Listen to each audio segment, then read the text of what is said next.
Tartessos! Today, gentle ladies and gentlemen, we are in Spain, but not the Spain you know, not the Spain of tapas and sangria. No, because you'd drown if you tried this Spain, and not in a poetic te amo kind of way. I mean literally drown, because today we are in a Spain that's underwater, or at least it used to be. Oh my God, ancient Swan! What the actual f*** are you talking about is something I routinely assume people are shouting at me, and so let me explain. The region now known as southwestern Spain has undergone significant change over the last few thousand years, especially regarding its geography, where bits that used to be wet are now dry and bits that used to be dry are more dry. And probably my favorite episode in this ancient history involves the civilization of Tartessos, which flourished near the mouth of the Guadalquivir River during the first millennium BCE. And so today, in this wee video, we will explore the environmental changes that shaped the region, the historical significance of Tartessos, and the archaeological evidence that has helped reconstruct its legacy. You see, Spain did not always look as it does now. It once looked very different. Why? Because that's why.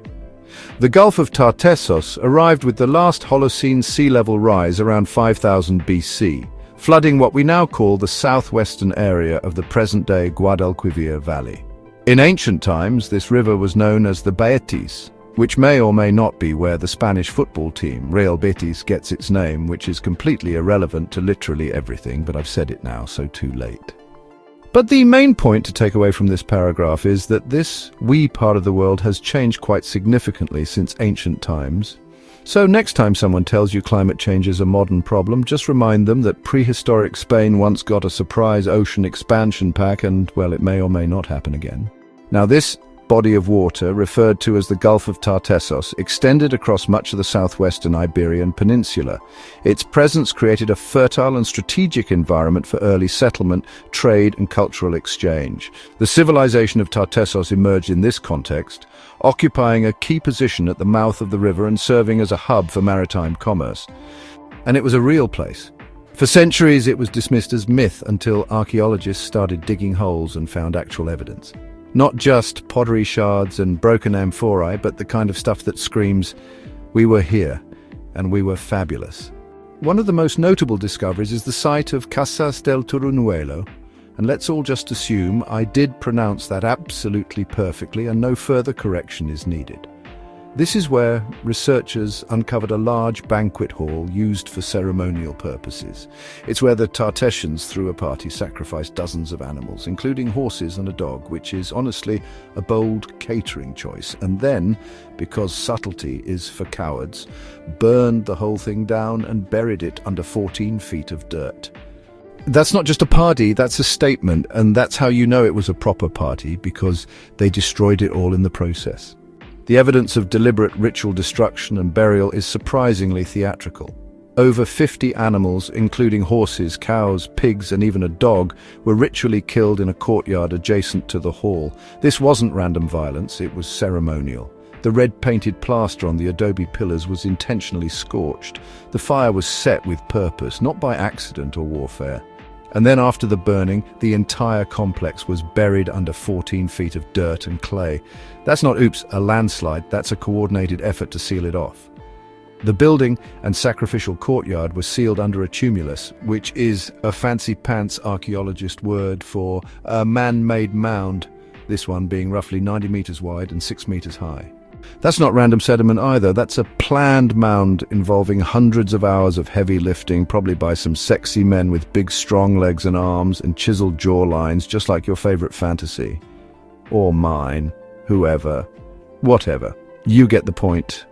There's no evidence of warfare, invasion or looting. The site wasn't destroyed by enemies, it was shut down by its own people, perhaps as part of a final rite marking the end of Tartessian presence. A last hurrah kind of thing, where you say goodbye to the past by getting drunk as f*** and burning all your memories to the ground, much as I did with all my ex-wife stuff.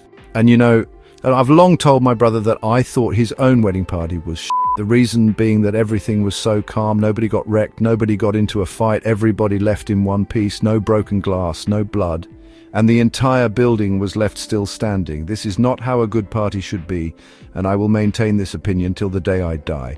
And I feel now that the Tartessians would agree with me on this. Now, my end of university final days, on the other hand, that was a Tartessian party.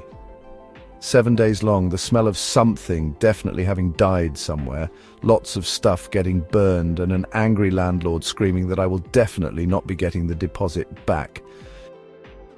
Another important aspect of Tartessian culture is its writing system. The Tartessians also had their own script. It's called creatively Tartessian, although only 97 inscriptions have been found so far and nothing to help us decipher the code. No Rosetta Stone, no helpful bilingual signage, just 97 cryptic messages that scholars still can't fully understand. It's like they invented bureaucracy just to mess with future historians. Let's make a language, but only use it for passive-aggressive graffiti and tax receipts. Although in some ways similar to other alphabets of the Mediterranean, Tartessian is also unique and distinct from those around it. Some slight clues may be gained, though, such as from the fact that around 1/3 of the inscriptions were found in early Iron Age burial sites, so perhaps they are a record of whichever dude was unlucky enough to pop his clogs in this area. Here lies Tiberius V. He lived over there and then he died. Or something like that, probably. It's difficult to be certain. Greek and Near Eastern sources mention Tartessos during the first millennium BCE, often describing it as a prosperous trading hub beyond the legendary Pillars of Hercules, which is what our seafaring brave ancestors used to call the modern-day Strait of Gibraltar. But not like today, where the pillars don't speak to you. Nowadays they just sit there all rocky, silent and, well, emotionally unavailable. Back then, though, Hercules himself guarded the strait. And in order to get from the Med out into the Atlantic, you had to answer his riddles to pass through. And not fun riddles either, more like what walks on 4 legs in the morning, 2 in the afternoon, and drowns by sunset. Not exactly a party game, is it? Things were harder back then. Life was tough. Answer the riddle or die. People nowadays just have absolutely no idea. The Tartessians were no strangers to wealth either.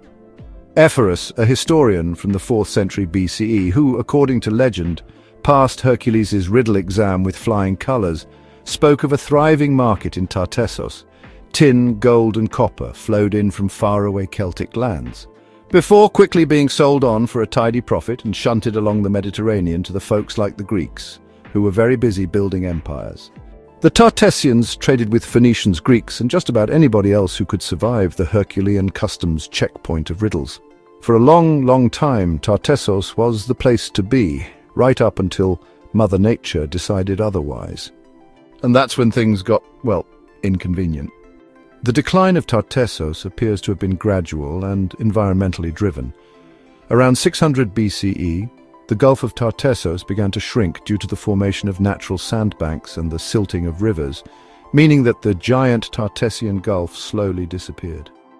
As the coastline receded, the city lost its direct access to maritime trade routes, undermining its economic viability. The kind of undermining that is involved when your harbour turns into a swamp, and then the swamp turns into a car park. And with that special kind of undermining, Tartessos gradually found itself farther and farther from the sea it had once sat beside, which for a trading hub is kind of a deal-breaker.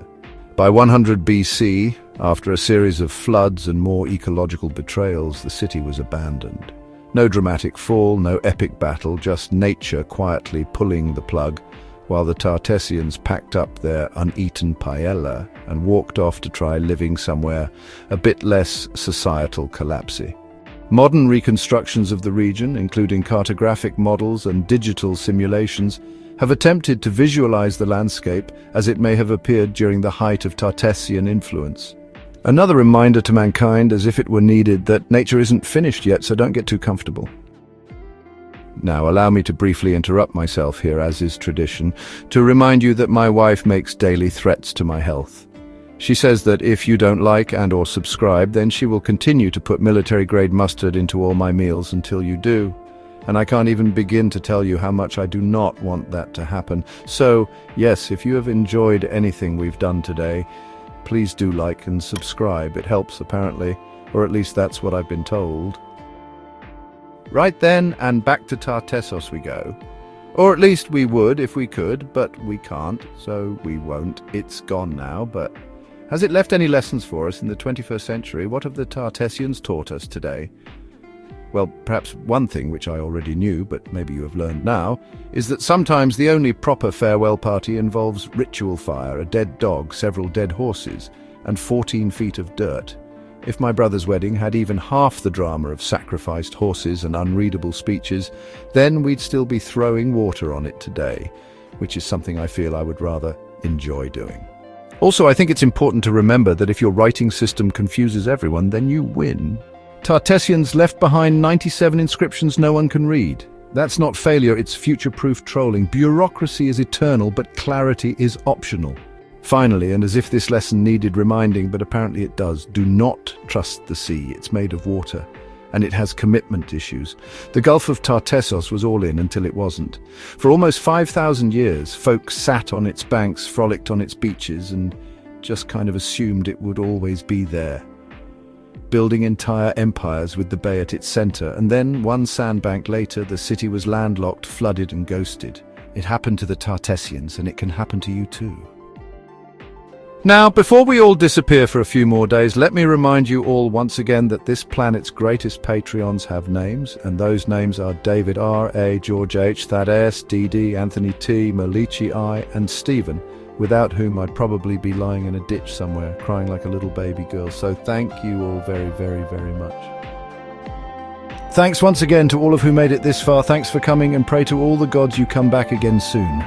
In the meantime, I'm off to write another script. My wife wants me to wash some dishes, but I have decided otherwise. Peace, love, and Tartessos. Good.